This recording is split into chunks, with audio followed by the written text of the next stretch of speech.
Hello everybody. तो हमने पिछले क्लास में एक्सरसाइज 1.2 और उसके बेसिक्स के बारे में पढ़ा था। अब हम बात करते हैं एक्सरसाइज 1.3 11th क्लास की है। अपना चैप्टर चल रहा है सेट। सेट की एक्सरसाइज 1.3 के बारे में हम बात करते हैं। ठीक है, तो 1.3 के बारे में बात करते हैं। तो 1.3 के पहले के टॉपिक है, इसमें इसके बेसिक्स के रूप में जो भी टॉपिक है उनके बारे में हम बात करते हैं। तो इसके बेसिक में सबसे पहले टॉपिक दे रखा अपना सबसेट। सबसेट या उपसमुच्चय। तो चलो बात करते हैं सबसेट होता क्या है उसके बारे में।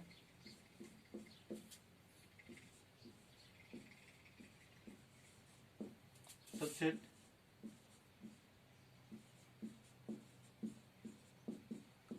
या उपसमुच्चय। ठीक है, सबसेट या उपसमुच्चय के बारे में बात करते हैं। तो हम सबसेट या उपसमुच्चय किसको कहेंगे? जैसे अपने पास कोई सेट है ए, तो सेट ए में जितने भी अवयव हैं और उसके अलावा हमारे पास एक सेट और है सेट बी, तो सेट ए के जितने भी अवयव हैं वो अगर सेट बी में उपस्थित हैं तो वो हमारे पास सेट ए सेट बी का उपसमुच्चय होगा। ठीक है, सेट बी का सेट ए उपसमुच्चय होगा। कैसे? पहले तो इसकी परिभाषा देख लेते हैं। यदि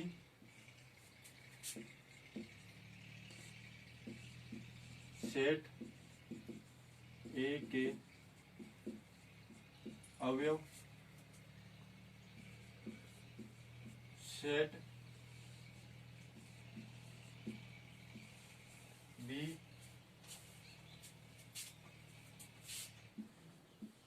में भी उपस्थित हो तो सेट ए सेट बी का उपसमुच्चय होता है।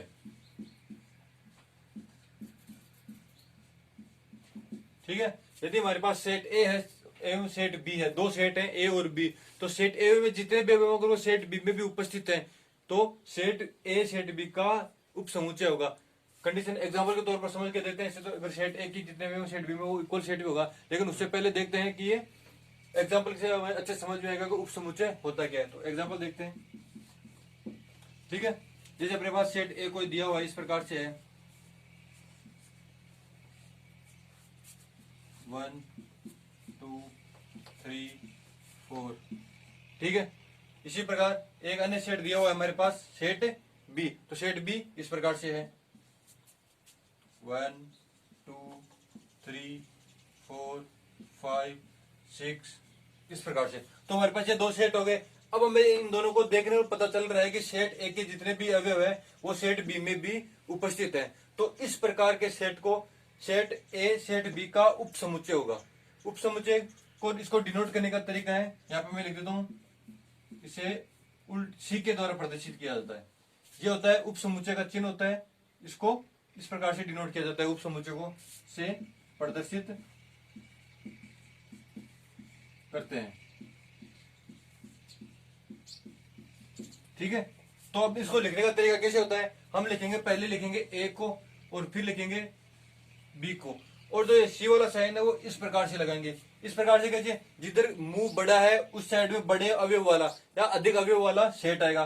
तो यहाँ पे इधर मुंह खुला है, बड़ा मुंह है, तो जिसमें भी अवयव ज्यादा है वो इस साइड में आएगा, बड़े मुंह की जो बड़ा हुआ खुला हुआ मुंह है उसकी तरफ, और जो अवयव कम है वो पीछे वाली साइड में या बंद मुंह के तरफ आएंगे। तो इसको लिखने का तरीका ये होगा। अगर हमारे पास सेट इस प्रकार से दिए हुए हो और ये सेट इसका सबसेट नहीं हो तो हम इस प्रकार से इसमें क्रॉस का साइन लगा देंगे। ठीक है, उसके लिए एग्जांपल देखते हैं। जैसे एक एग्जांपल हमारे पास ये है a इक्वल टू AEIOU इस प्रकार से दिया हुआ है। ठीक है, और एक सेट है बी, वो इस प्रकार से है ABCD और E। ठीक है, इस प्रकार से है। तो यहाँ पे हम देखेंगे फर्स्ट अवयव तो इसमें मिल रहा है, लेकिन इसका सेकेंड अवयव बी में नहीं है, थर्ड अवयव भी नहीं है, फोर्थ और फिफ्थ भी नहीं है। इसमें ये फिफ्थ वाला ये सिर्फ दो ही अवयव है, बाकी के अवयव इसमें नहीं है, तो ये इसका सबसेट नहीं होगा। इसमें जितने भी अवयव है वो सारे बी में उपस्थित होने चाहिए, तभी ये इसका सबसेट होगा। तो हम इसको किस प्रकार से लिखेंगे? इसको लिखेंगे ए सबसेट नहीं है बी का। ठीक है, ये हो गया। अब आगे बात करते हैं। ये तो हो गया तब जब हमें दो सेट दिए हुए, किसी एक का सबसेट निकालना हो, इन दोनों में सबसेट का पता करना है कौन किसका सबसेट है उसके लिए। अब वो हो गया कि हमारे पास अगर किसी ने एक ही सेट दिया, उसके सबसेट निकाले तो उसके सबसेट कैसे निकालते हैं, तो वो देखते हैं। जैसे अपने पास एग्जांपल लेते हैं, अपने पास एलिमेंट है 1 और 2, हमें इसके सबसेट ज्ञात करने हैं। तो इसके सबसेट ज्ञात करने का तरीका क्या है, हम इसके अवयवों को अलग अलग लिखेंगे, इसके टुकड़े कर देंगे। ठीक है, कितने अवयव बना सकते हैं, इसके अलग अलग टुकड़े। और सबसेट का मतलब ये है कि उसके छोटे छोटे टुकड़े बनाना या उसके छोटे छोटे अलग करना। वो तो हमें क्या, दो एग्जाम्पल दिए हुए, दो सेट दिए हुए, उनमें संबंध निकालना हो तो ये उनके लिए था। लेकिन अब एक ही सेट दिया और उसके सबसेट ज्ञात करना हो तो वो कैसे करेंगे, वो इस प्रकार से देखते हैं। सबसे पहले उसके फर्स्ट अवयव को लिखेंगे, अलग अलग लिखेंगे सभी को, जितने टुकड़े हो सकते हैं उतने टुकड़े हम इसके करेंगे। तो एक हो गया, उसके बाद सबसेट दो। हमेशा सबसेट निकलने वाले अवयवों को सबसेट बनाते हैं, तब भी सबसेट को भी इसी कोष्टक में रखेंगे, 20 वाले कोष्टक में। दो, एक हो गया हमारे पास, एक दो, ये स्वयं भी हो गया, इसके अलावा कोई और नहीं बनेगा। तो एक हो गया हमारा फाइव। फाइव हमेशा हर सेट का सबसेट होगा, फाइव हमेशा हर सेट का सबसेट होगा। किसी भी सेट का वो फाइव और स्वयं, ये दो सबसेट तो हमेशा अवेलेबल होंगे ही होंगे। ठीक है, फाइव और ये इसका स्वयं का सेट। ठीक है, तो इस प्रकार से कितने सेट बने, 1 2 3 और 4। ये हमारे पास दिया हुआ था ए इक्वल टू ये सेट। अब इसके सबसेट निकाले हमने, तो ये सबसेट इस प्रकार से बन गए। ठीक है, अब बात करते हैं, ये तो इसके 4 बन गए। अब हमें बात करते हैं बी इक्वल टू दिया हुआ 1 2 3। ठीक है, अब इसके सबसेट निकालें, तो इसके सबसेट कैसे निकालेंगे, चलो निकालते हैं। सबसे पहले निकालेंगे इसका, एक हो गया, कोमा जरूरी नहीं है, फिर हो गया 2, फिर हो गया 3। ये तो इन तीनों को अलग करके लिख दिया। अब पहले दो अवयवों को एक साथ लिख देते हैं, 1 2, फिर फर्स्ट एंड थर्ड 1 3, फिर सेकंड एंड थर्ड 2 3। ठीक है, ये हो गया। और कोई बन रहा है, फिर स्वयं का सेट 1 2 3, तीनों को एक साथ लिख दिया। ठीक है, और एक हो गया इसका 5, ये इनके बीच में कोमा लगा देते हैं, ये आ गया। तो अब इनको काउंट करते हैं कि कितने हुए, 1 2 3 4 5 6 7 8।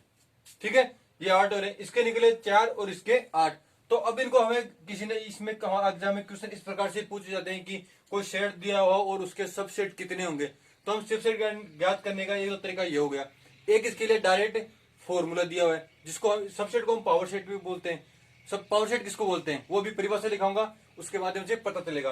तो हम इनको अलग अलग करके लिखेंगे। ये संख्या तो हमारे पास छोटी है, इसके लिए अलग अलग करके लिख दिया। अगर हमें कोई सेट दे जिसमें 10 एलिमेंट हो तो उसके कितने का बहुत सारा टाइम लग जाएगा, तो इसके लिए एक डायरेक्ट फॉर्मूला भी होता है। ठीक है, वो भी हम बात करेंगे। अब सबसेट निकालने के बाद बात आती है पावर सेट की। एक अपना टॉपिक है पावर सेट, ये यहीं पे रहने देता हूं, पहले पावर सेट की बात करते हैं।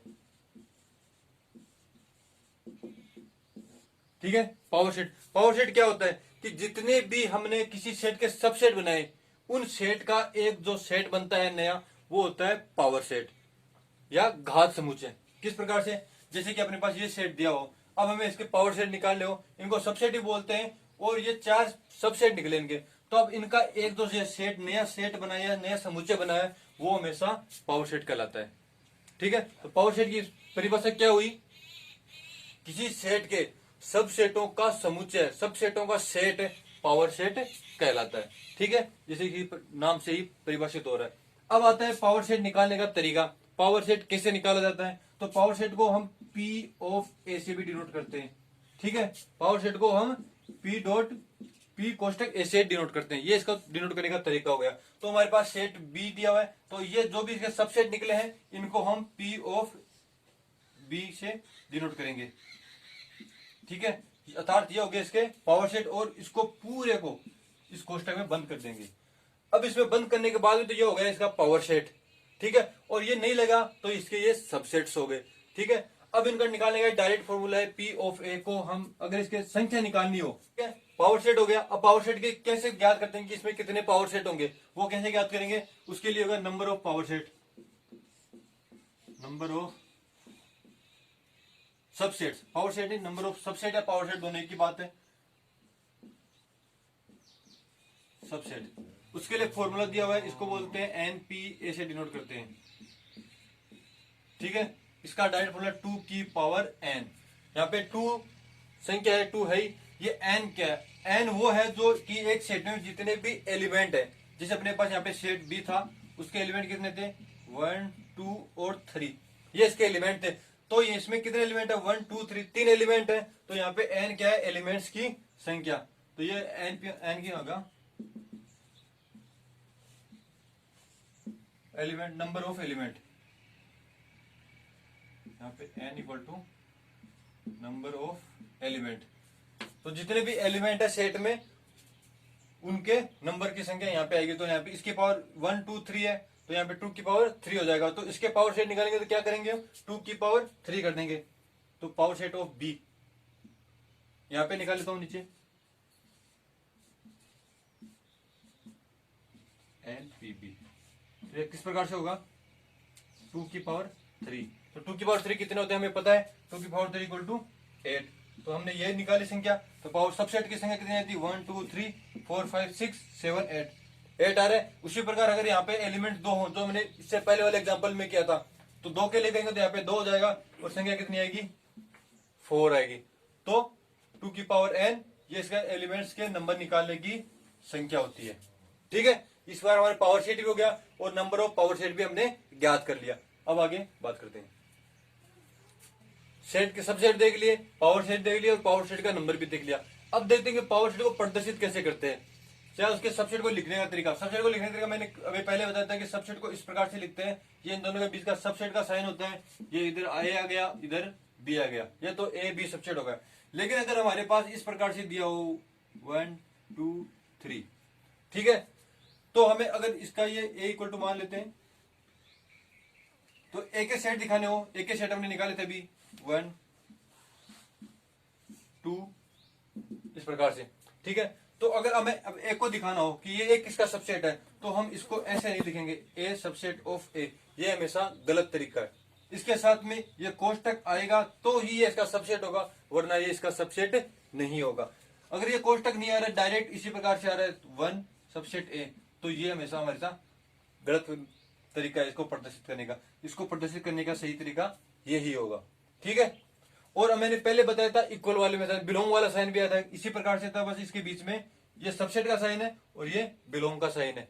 ठीक है, तो बिलोंग को साइन करने का तरीका ये होता है, जो सबसेट वाला है हमने जो ये तरीका होता है ए बिलोंग टू ए, तो ये तो हमारा तरीका सही है कि ए 1 है वो ए में बिलोंग कर रहा है, लेकिन ए इसका सबसेट नहीं है। ए का सबसेट कौन सा है? ये 1, ये वाला 1 अगर मंजिला कोष्टक में बंद है और इस प्रकार से प्रदर्शित कर रहे हैं तो ये इसका सबसेट होगा। ठीक है, तो हमेशा सबसेट को प्रदर्शित करने का तरीका यही होता है, ना कि ये बिलोंग को प्रदर्शित करने का तरीका होता है। ठीक है, हमारा सबसेट हो गया, पावर सेट हो गया, नंबर ऑफ पावर सेट भी हो गया, और हम सेट को कैसे डिनोट करते हैं ये भी कंप्लीट हो गया। अब इसके बारे में आता है हमारे यूनिवर्सल सेट, यूनिवर्सल सेट या सार्वत्रिक समुच्चय। तो अब बात करते हैं हम अपने सार्वत्रिक समुच्चय या यूनिवर्सल सेट के बारे में। तो क्या होता है यूनिवर्सल सेट, ये देखते हैं अब। ठीक है,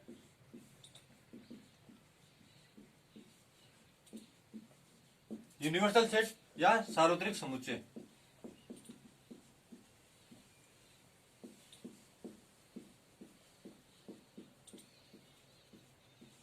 मैंने पहले बताया था कि इंग्लिश और हिंदी दोनों के नामों को हम साथ में लेकर चलेंगे, तो अंग्रेजी माध्यम और हिंदी माध्यम, इंग्लिश मीडियम और हिंदी मीडियम के किसी भी बच्चों के लिए ये प्रॉब्लम नहीं हो और दोनों को आसानी से समझ में आ सके।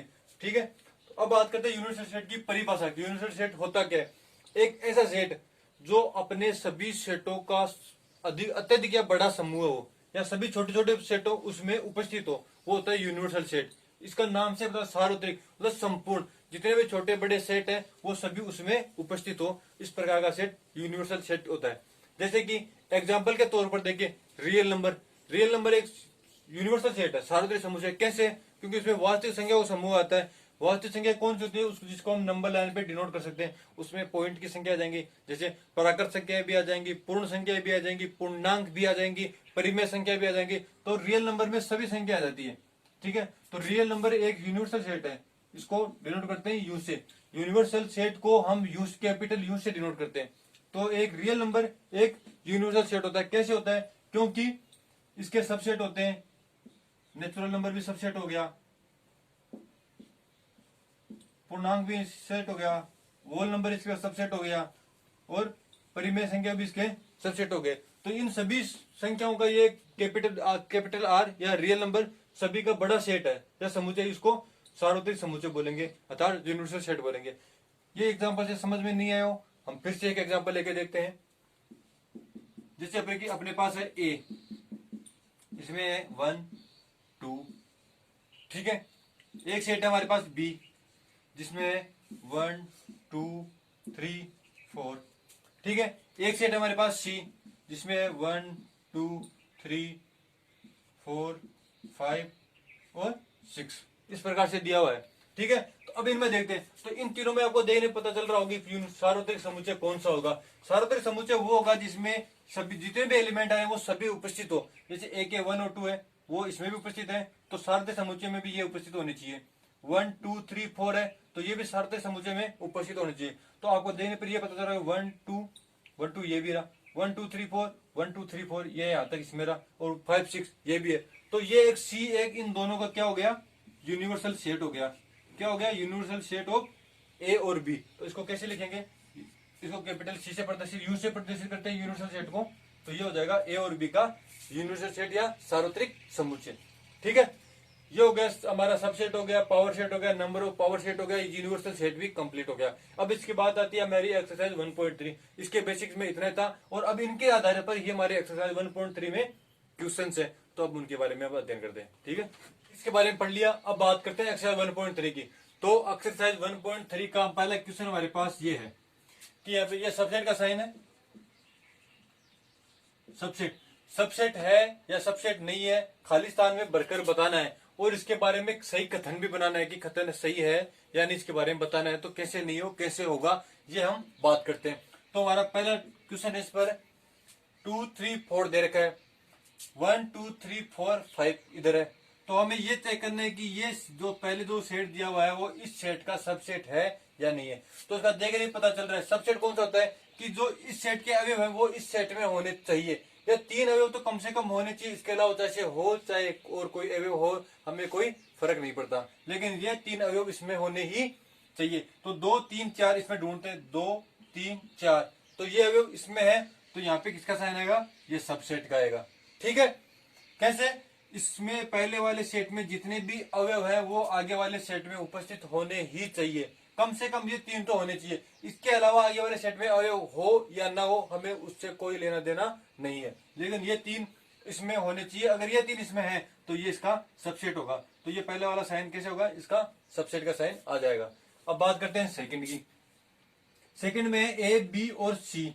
अब इसमें चेक करते हैं, इसमें B C D, B C तो है लेकिन ए नहीं है, क्यों ए नहीं है इसमें, तो लेकिन इसमें सबसेट के लिए क्या कंडीशन है कि तीनों अवयव होने चाहिए, सारे के सारे अवयव इसमें उपस्थित होने चाहिए। अगर सारे अवयव उपस्थित नहीं है तो ये सबसेट नहीं होगा। तो इसमें सारे अवयव उपस्थित नहीं है, सिर्फ बी और सी है, ए नहीं है, तो ये क्या होगा, नॉट सबसेट होगा, ठीक है। अब बात करते हैं नेक्स्ट क्वेश्चन की, थर्ड वाला। थर्ड में दिया गया अक्स your school 11th class student, अर्थात इसमें दे रखा है कि आपके स्कूल के या आपके विद्यालय के कक्षा का 11 का एक स्टूडेंट, एक विद्यार्थी, ठीक है। आगे देगा कि किसका सबसेट है, एक स्टूडेंट ऑफ योर स्कूल, आपकी पूरी स्कूल के एक विद्यार्थी, तो इसका सबसेट होगा या नहीं होगा। इसको हम उदाहरण के तौर पर देखेंगे कि जैसे कि ये आपका एक स्कूल है, ठीक है, इसमें यहाँ पे कोई क्लास 11th है, ठीक है, और इस क्लास 11th का एक स्टूडेंट इस स्कूल का सबसेट होगा कि नहीं होगा इस पूरे का। तो देख रहे हैं ये पूरा बड़ा है, इसमें क्लास 11th आ रही है और ये भी आ रहा है, तो अर्थात ये विद्यार्थी 11th क्लास वाला विद्यार्थी कक्षा आपकी उस पूरे स्कूल में है तो सही ना, तो ये इसका सबसेट हो जाएगा। सबसेट कौन सा होता है, मेरा छोटा होता है, तो ये एक विद्यार्थी पूरे स्कूल में से एक विद्यार्थी ऐसा है जो आपके विद्यालय में है और वो कक्षा 11th में भी है, तो ये इसका सबसेट हो जाएगा। एक बात फिर से समझते हैं इसको, ये बोला है कि आपके कक्षा 11th का विद्यार्थी किसका सेट है, एक आपके पूरे स्कूल का एक विद्यार्थी, ठीक है। ये दो कंडीशन दे रखी है, तो पूरा स्कूल तो ये हो गया। फिर ठीक है, पूरे स्कूल में स्टूडेंट है, अलग अलग बहुत सारे हैं, 11th क्लास में 5 10 10 15 होंगे, 20 25 होंगे, पूरे स्कूल में 1000 के लगभग विद्यार्थी हैं। तो हमें एक स्टूडेंट के बारे में ही बात कर रही है कि 11th क्लास के अंदर एक स्टूडेंट, वो भी पूरे स्कूल में एक स्टूडेंट, तो ये दोनों हो सकते हैं, ठीक है। तो ये इसका सबसेट होगा, तो इसका सबसेट हो गया। अब नेक्स्ट की बात करते हैं 4 नंबर पर। 4 नंबर है a circle in a plane, अर्थात एक किसी समतल में एक वर्त बना हुआ है, किसी समतल में एक वर्त बना हुआ है। तो ये क्या बोल रहे हैं, a circle in a plane his radius is 1, his radius अच्छा उसकी त्रिज्या 1 है। पहले तो बोल रहा है कि एक बड़ा सा एक सर्कल है किसी प्लेन के अंदर, इसको ऐसे देते हैं, इसको भी हम समझते हैं इसी प्रकार से। इसमें सिर्फ ये कंडीशन दे रखा है कि किसी प्लेन में एक वर्त है, ठीक है, वर्त है, इसकी त्रिज्या निश्चित नहीं है। लेकिन जो आगे वाला दे रखा है उसकी त्रिज्या निश्चित है कि उसकी 1 इकाई त्रिज्या है, ठीक है। त्रिज्या कितनी है, 1 इकाई, तो 1 इकाई का त्रिभुज हमने ये बना लिया, ठीक है। तो इसमें क्या हो रहा है, जो आगे वाला है वो छोटा हो रहा है, लेकिन हमें क्या चाहिए, जो आगे वाला होना चाहिए वो हमेशा बड़ा होना चाहिए। तो आगे वाला तो हमारा छोटा बन रहा है। इसके बारे में कोई कंडीशन नहीं दे रही कि इसकी त्रिज्या कितनी भी हो सकती है, 1 से कम भी हो सकती है, 1 से ज्यादा भी हो सकती है। ये सुपरिभाषित भी नहीं हो पा रहा, तो हम इसको 1 से ज्यादा ही मानेंगे, तो ये इसका सेट नहीं होगा। क्यों, क्यों अगर ये आगे पीछे होता, ये एक रेडियस वाला पहले वाला होता तो ये सब सेट हो जाता, लेकिन आगे वाला ये हमेशा आगे वाला हमेशा बड़ा होना चाहिए, आगे वाला सेट हमेशा बड़ा होना चाहिए, तब इसका सबसेट होगा। तो ये क्या है, यहाँ पे इसका सबसेट नहीं होगा। अब बात करते हैं 5th क्वेश्चन की। 5th क्वेश्चन क्या दे रखा है, अक्ष एक ट्रायंगल इन ए प्लेन, कि अक्ष एक त्रिभुज है, किसी समतल में एक त्रिभुज है। फिर है a rectangle in a plane, यहाँ पे क्या हो गया, ये कौन सा है, आयत हो गया, यहाँ पे ये आयत है और ये त्रिभुज है। तो यहाँ पे सीधे देखने से पता चल रहा है कि यहाँ पे त्रिभुज है और यहाँ पे आयत है, तो इन दोनों में तो कोई मेल ही नहीं हो रहा, तो ये सीधा सीधा नोट सबसेट हो जाएगा, ठीक है। अब इसके बाकी बात करते हैं 6th नंबर की। 6th नंबर है ए इक्विलेंट ट्रायंगल, ठीक है, एक समबाहु त्रिभुज, समबाहु त्रिभुज, समबाहु त्रिभुज हो गया, ठीक है। और ये अक्ष है रेक्टेंगल, ये एक त्रिभुज है, तो ये इसका सबसेट हो, क्योंकि ये समबाहु समान भुजाओं वाला त्रिभुज है और ये एक त्रिभुज ही है, तो त्रिभुज समबाहु त्रिभुज भी हो सकता है किसी प्रकार का समबाहु त्रिभुज के अंतर्गत, तो ये त्रिभुज आएगा, ठीक है। तो ये भी हो जाएगा इसका सबसेट। ये हमारे क्वेश्चन 6 हो गए। इसमें एक पार्ट और रह गया, वो बुक से समझ लेते हैं हम डायरेक्ट। इसमें बोल रखा है, मैं इसे मिटा देता हूं एक को समझाने के लिए आपको। इसमें बोल रखा है अक्ष एक समप्राकृत संख्या है, अक्ष एक, ये 7 नंबर का है, समप्राकृत संख्या, समप्राकृत संख्या है, ठीक है।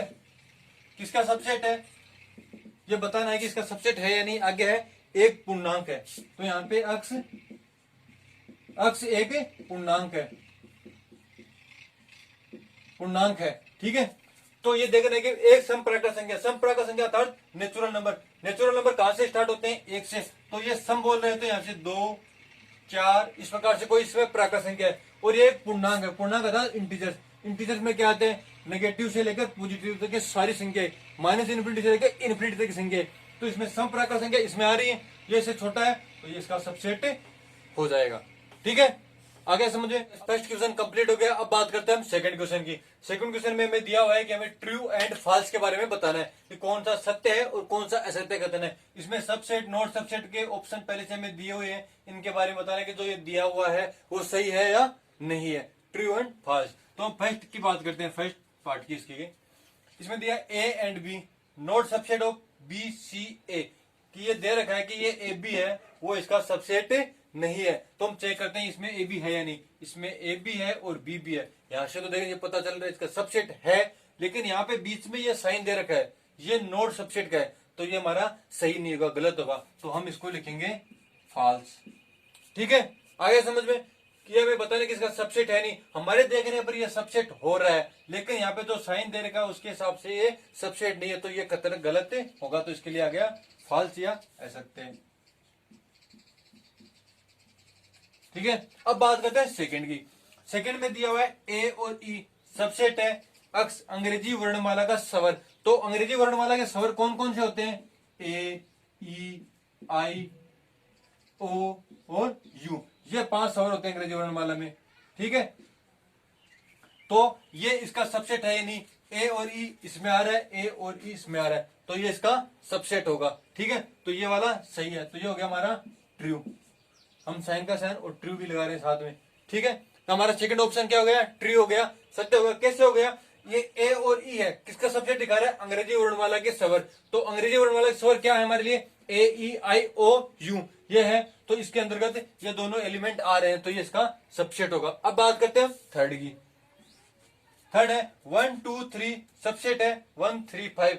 सीधा सा पता चल रहा है कि इसका सबसेट नहीं होगा। क्यों, इसमें 1 2 3 है, इसमें सिर्फ 1 3 आ रहा है, 2 नहीं आ रहा, तो इसका सबसेट नहीं होगा, तो ये फॉल्स हो गया।